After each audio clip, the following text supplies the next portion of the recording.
Bonjour à tous et bienvenue dans cette vidéo résumée concernant le quatrième chapitre de mécanique, l'énergétique du point matériel. Alors l'objectif de cette vidéo, c'est de proposer dans un contenu d'une dizaine de minutes ou moins les différents points marquants et les notions à retenir du chapitre. Commençons par décrire les principales grandeurs qui sont utilisées dans ce chapitre. Alors le travail microscopique. On peut le définir par l'énergie fournie par une force à un point lorsque le point d'application de la force se déplace. Prenons l'exemple du cas en bas, où on a une bille bleue sur laquelle on applique une force F qui se déplace selon un vecteur du, et on définit donc le travail microscopique delta W est égal au produit scalaire entre la force et du. On peut alors définir un travail macroscopique qui est toujours l'énergie fournie par une force à un point lorsque le point d'application de la force se déplace. Et ce travail macroscopique correspond à l'intégration sur le chemin, en fait sur le parcours que fait la balle du travail microscopique. Donc W est égal à l'intégrale sur le chemin de F scalaire du. On peut aussi définir la puissance d'une force, et donc la puissance d'une force est la puissance fournie à un objet lorsque le point d'application de la force se déplace à la vitesse v. Comment on va le définir? On part du travail microscopique, F scalaire du.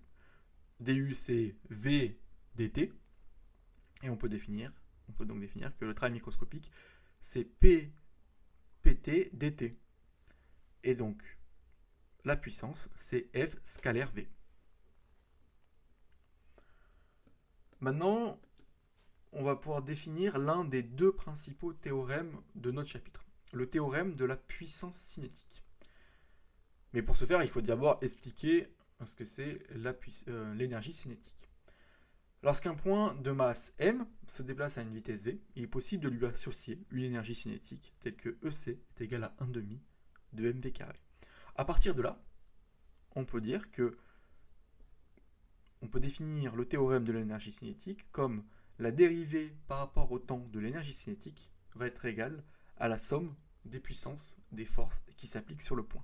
Et comment on fait pour le démontrer? On part du PFD, donc la masse fois l'accélération, dv dt, est égale à la somme des forces extérieures. On vient multiplier par v scalaire, et donc on a mv dv dt est égal à la somme des forces scalaires v.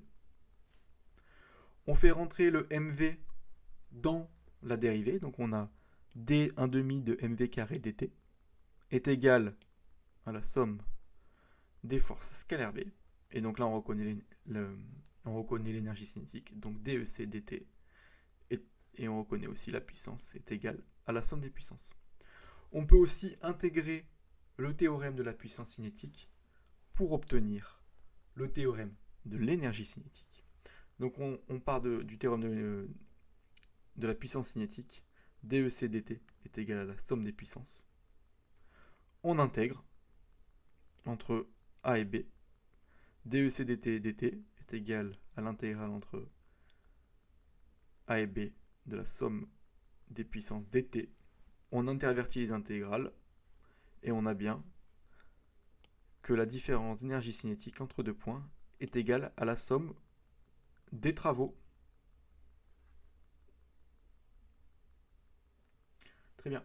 Donc là maintenant on peut définir la notion de force conservative et d'énergie potentielle. Alors, une force conservative, elle est appelée force conservative lorsque le travail de cette dernière est indépendante du chemin parcouru. Et donc, c'est-à-dire que W de A à B, peu importe qu'on prenne le chemin C1 ou le chemin C2, on doit avoir le même travail. Et donc, on peut définir, si on fait le calcul, si on fait C1 puis C2, donc on a une intégrale fermée, donc on revient au point A, alors on a bien que le travail est égal à 0, puisqu'on revient au point initial.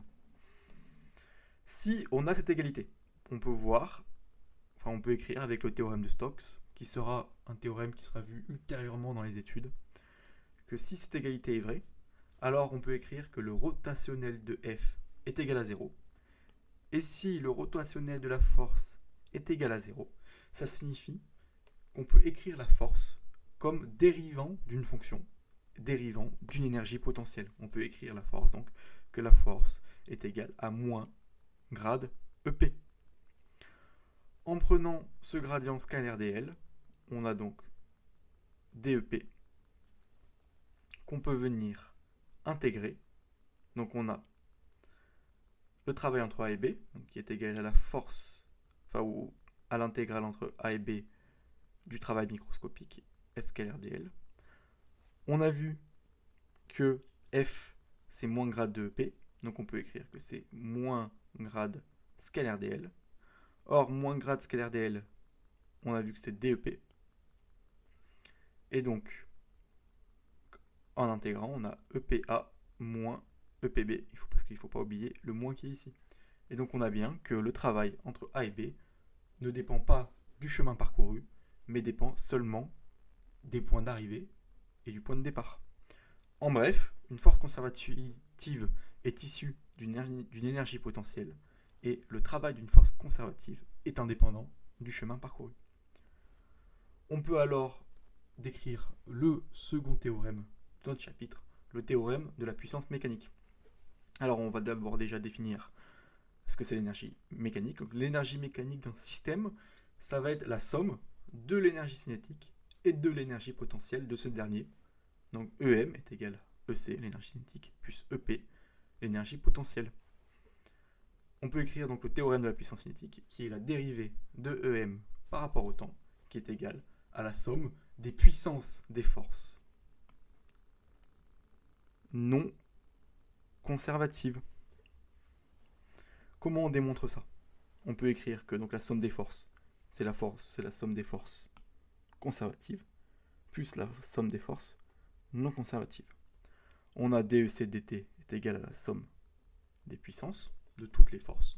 Ça on a vu, c'était le théorème de la puissance cinétique.